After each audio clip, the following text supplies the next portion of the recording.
Okay, we're just out on the Himalayan 450 and the CF Moto 450 MT. Two big bikes at the moment, everyone's talking about them.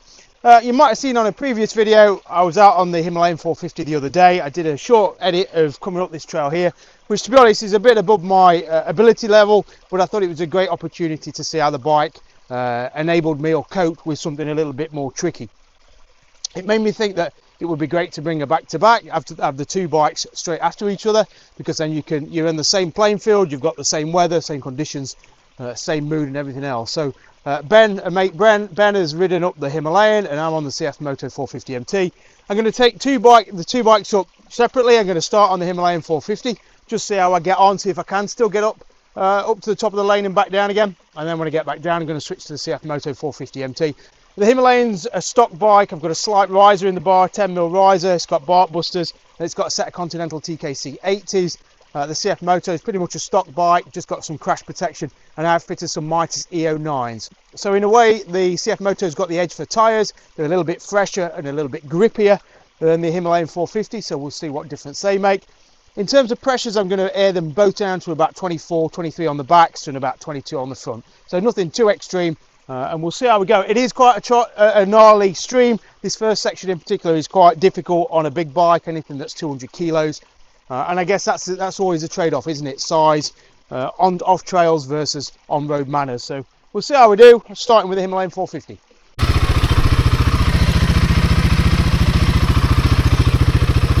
Okay, we're gonna...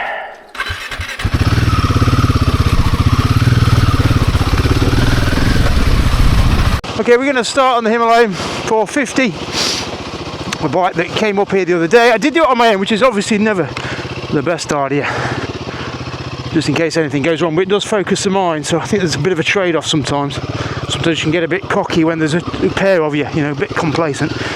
So 10mm riser on this from the guys at Cooperb, otherwise a stock bike bar the tyres. This first section is going to be it's tricky. I don't think it's possible to ride it properly on these 200 kilo bikes. I think you have to, it's this section here, there, I don't think there's enough sump clearance on that side, and I don't want to risk it because I haven't got a sump guard on the Himalayan, so I have to ride this slimy bit, which is the trickiest bit of the trail. You might say this is a pointless test, and I wouldn't necessarily disagree with you, but I think, look, the whole point of an adventure bike is that we get in over our heads. Well, not to everyone, it's not the point, but for many of us it is the point that we get in over our heads. For me, the beauty of these bikes, the 450s, is that they do allow you to give it a go. And so for me, say I was doing this trail, maybe I was travelling and I ended up somewhere I shouldn't have been, on a tricky track.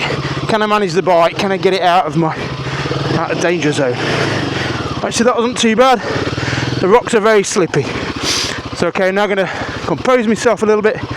This trail's on one of the long distance trials, so it does get used a little bit. If anybody's watching outside of the UK, this is a legal, what we call a legal green. I need to get a bit of momentum. Right, okay, we're up. A legal green lane, which is a network of old byways that were once used for vehicles, not necessarily motorised. This bit's a bit tricky here. Go on. Okay. What I really like about the Himalayan is its composure in situations like that. I've got good lug on the engine. Got good drive. Actually, it's really well balanced. I've said bad things about the balance of the 450 Himalayan and how it's not quite as balanced as the old one. But I have to say, at times like these, I find it very good. And the strongest elements is the suspension. It's very capable, very good at gobbling up some of the worst that you're going to encounter. Okay.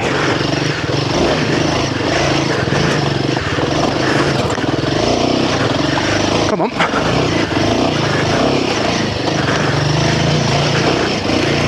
And that confidence in the suspension allows you to make progress, get drive. I've got to be honest, I made a lot more of a meal out of that the other day. But I was new to the lane a little bit. I'd not done it for a while, and again, on your own you're a little bit nervous. I think making it up there with a bit of a dab, a bit of a paddle, 200 kilo bike, I was very impressed there. The Himalayan's taken a while to warm on me. I was not its biggest fan when it came out. I thought it had lost a lot of virtues of the old one, which I said in videos when I first got the bike. Up, doggy. Hello. Right down the lane. Hello, doggy. But the more I get used to it, and I actually think this 10mm riser's made a world of difference. I'm not normally a fan of the riser. People put too big a riser on them and end up too upright, too straight backed, straight legged. But this 10mm has just made it really nice. The bars sit up to me. So I think what's really good about the Himalayan, it is a bit heavier. You know, I've had people come down and ride this one at my place and they say, God, it's heavy, isn't it? And it is. It feels heavier off the stand. That side stand with its lean doesn't help things. Just to say, I've got ABS still switched on. I'm taking it gentle, so I don't think that's going to be an issue. This bike's obviously not got traction control, so that's not an issue, but I'm just taking it very gently on the back brake, keeping the bike underneath me. Obviously, well, potentially, downhill is more dangerous than up, because gravity is going to have a big impact on how fast you fall. But yeah, just taking it really steady, nice and managed, measured. Let's go there. So yes, the Himalayan 450, if you can get on it and it's not too heavy for you, obviously that's your first assessment. If you can get on it and manage it, I think its ability to take you out your comfort zone is almost second to none. People make comparisons and say, well, the weight's not much difference to a T7 or any of those 700, 800cc bikes, but I have to be honest, in real world situations like this, the difference is humongous, much bigger than any spec sheet weight will suggest. And so if you're one of those who's saying, well, why not get a T7? Well, I know I wouldn't want to come up here on a T7 or a V-Strom 800 or a Touareg, and I don't think I'd be able to, not without a hernia. So sometimes the obsession with spec sheet weight doesn't tell the true story of how a bike feels and what a bike allows you to do. Okay, where are we going to go here? Whoop! Bit of a washout on that front. I'm going to get my foot down. Got Ben recording, so this is where I fall off. Arms are a little bit tired. I'm going to have a bit of a rest before I come up on the CF Moto. Really interested. Really interested in how that CF Moto will do. You can just see the algae on there. It's quite greasy. So this is where I take my time, get my feet down. There's no heroics in crashing. Try and get your feet up when you can, though. Obviously, there is that risk of catching feet on. Yeah, I've got actually no front end grip there. I'm going to tuck it into that little gully. I might even walk it down, you know, if I was on it here on my own. Walk it down, why not? Actually what I'm going to do. So what I've done then, bike's in danger of coming out of control on the brakes. Killed the engine, I'm just going to run it on the clutch. Roll it down, and then I've got a lot more control of the bike and its trajectory and speed. Then we can bring in a bit of power. Try and get my foot down, watch for that gully. There we go.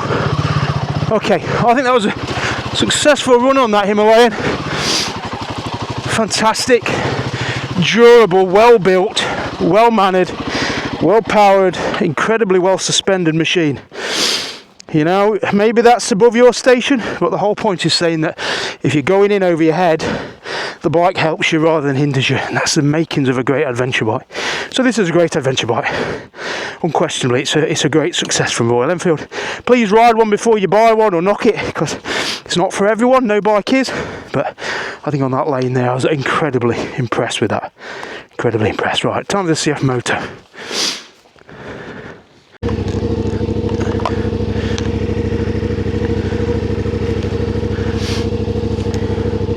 Okay, the turn of the CF Moto, I've just folded the mirrors in.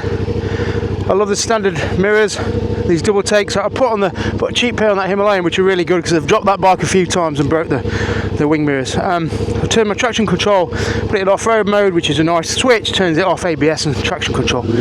As I said on the Himalayan, I'm not too bothered about ABS, but it's traction control which just hinders it a little bit on these situations. I think the main takeaway from these two bikes, whatever happens next, is for CF £6,000 or a little bit less, you've got two great bikes that are capable of so much different types of adventure, whether it's some road work, trail work, just some back road discovery type work. They suit a lot of skill sets. You don't have to be great or strong to ride them. And I think for me, 40 brake horsepower, I've learned over many years of travelling now on smaller bikes, that it's a perfect brake horsepower just for getting stuck in, not worrying too much, having relatively low servicing costs and fuel bills. So it's a great trade-off. We'll see about this CF Moto. It feels a bit more unwieldy already, actually. Firmer suspension, I think that's one of the criticisms of the bike. I'm actually a bit nervous on it, more nervous than I thought. The EO9s on this, they are arguably grippier, but I'm not convinced. We'll see. Okay, so sump's down, a little bit less ground clearance. I have got an aftermarket sump on this, which is interesting that it just clattered out then. Okay,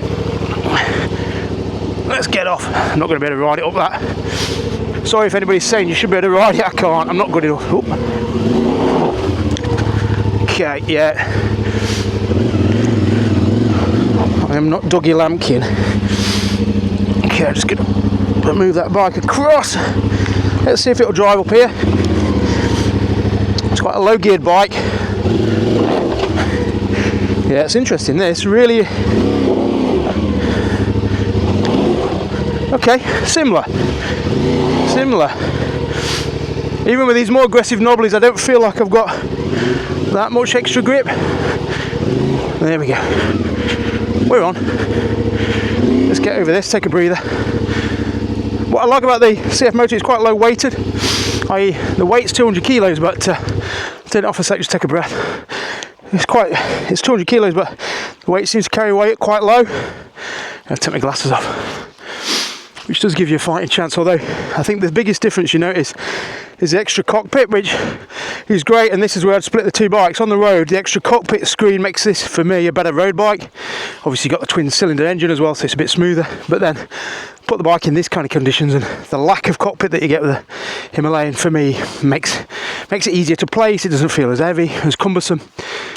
So it's a trade-off, and it'll be for you to decide where you want to ride the bike most, as to which suits you best. Yeah, I think I'm going to struggle on this, you know. Even just driving out there then.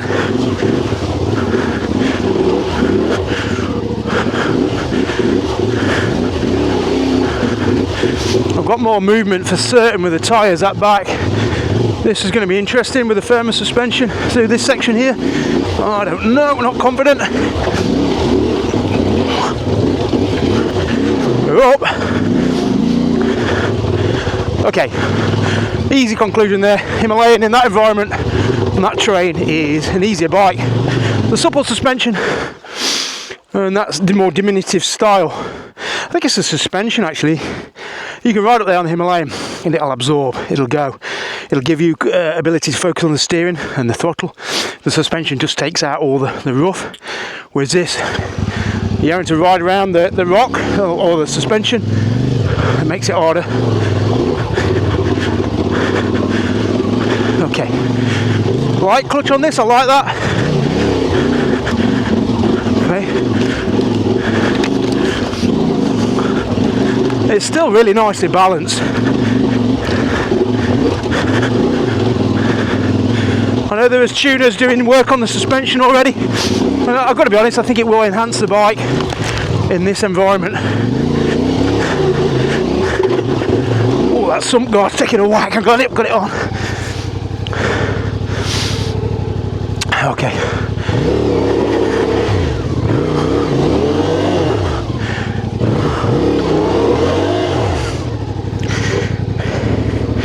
Oh, I can smell tyre.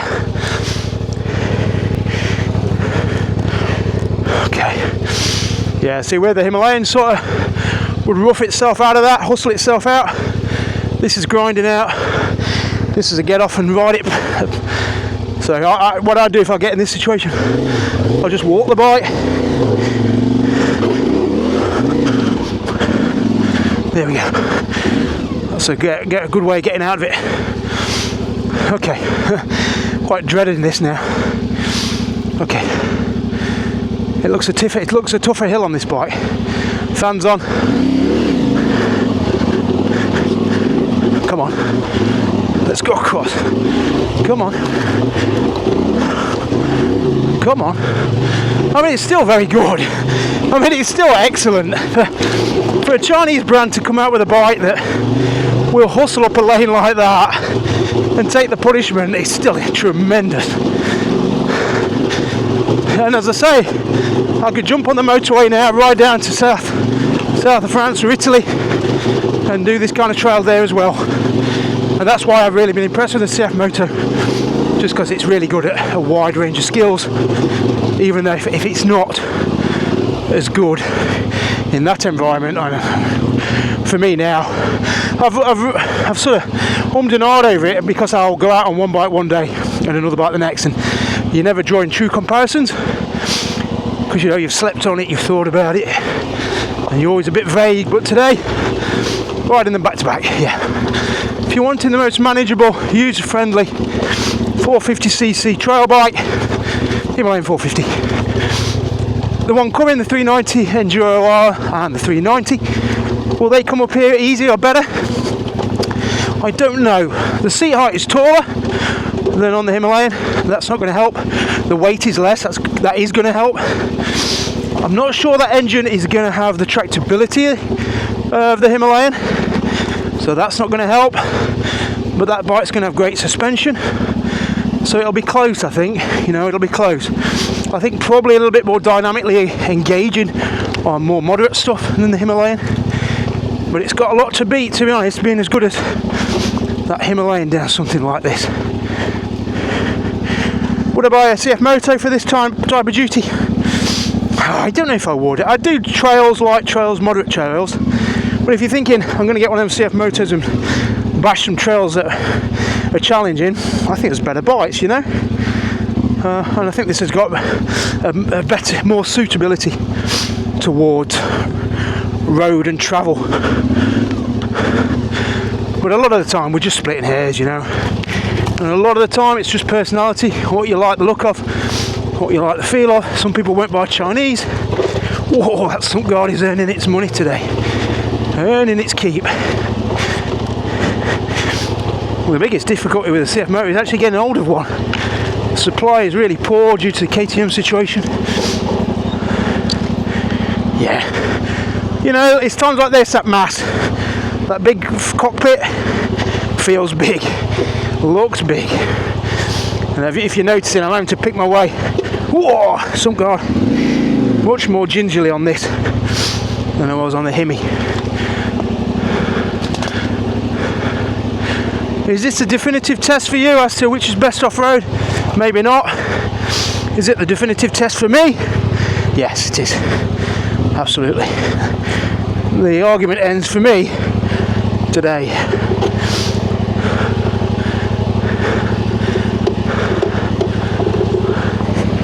Okay, let's see how we get on down here. I am very nervous about this front end.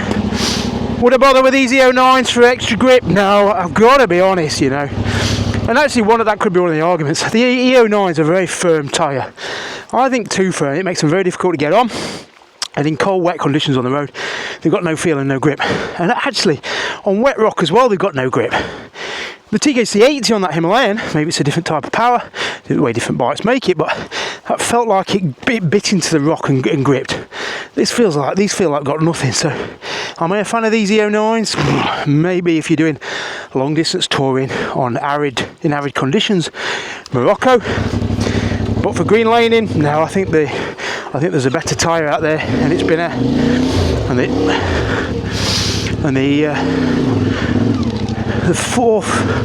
the TKC80 has been out for years, but it's still my go-to tyre as it's easy to fit.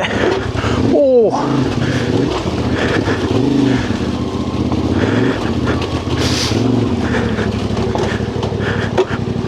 Oh.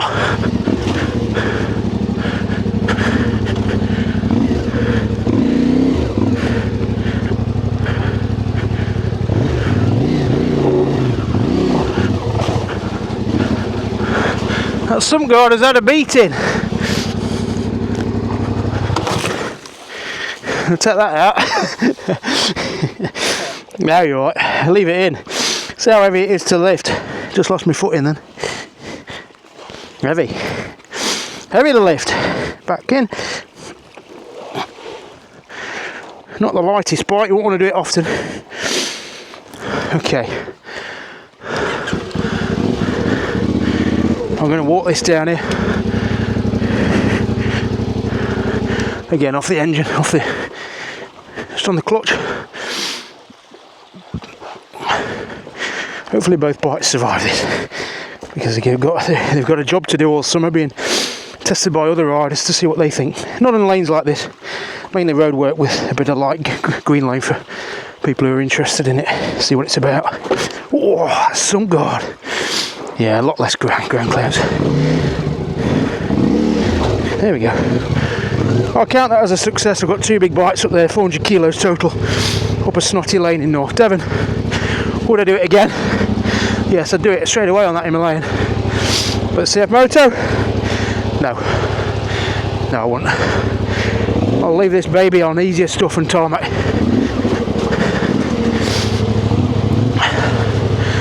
There we go, let's park them next to each other. Wow, let's check for damage in a second. Why?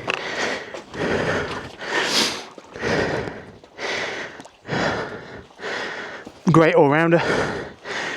Great travel bike. You can see the ground clearance difference is quite big, good inch or two. That counts for a lot. But it's this that works so much better than these. These are firm. They're firm on, well, they're good when they're on a gravel track, on an open track where you're aggressive, where you can be aggressive. But somewhere like this, there's just not enough plushness in it, pliancy. So that's just doing a great job. Non-adjustable, but it works beautifully. It means I can grip and go, get traction, power up. Whereas on that, I'm just bobbing all over the place. And again, these tyres, these better. TKC 80s, EO 9s, prefer them every day. They might not last as long, but for that type of track. So all in all, I think that was a successful conclusion. That for that type of riding, easy winner, that one. Easy winner. All right, cheers.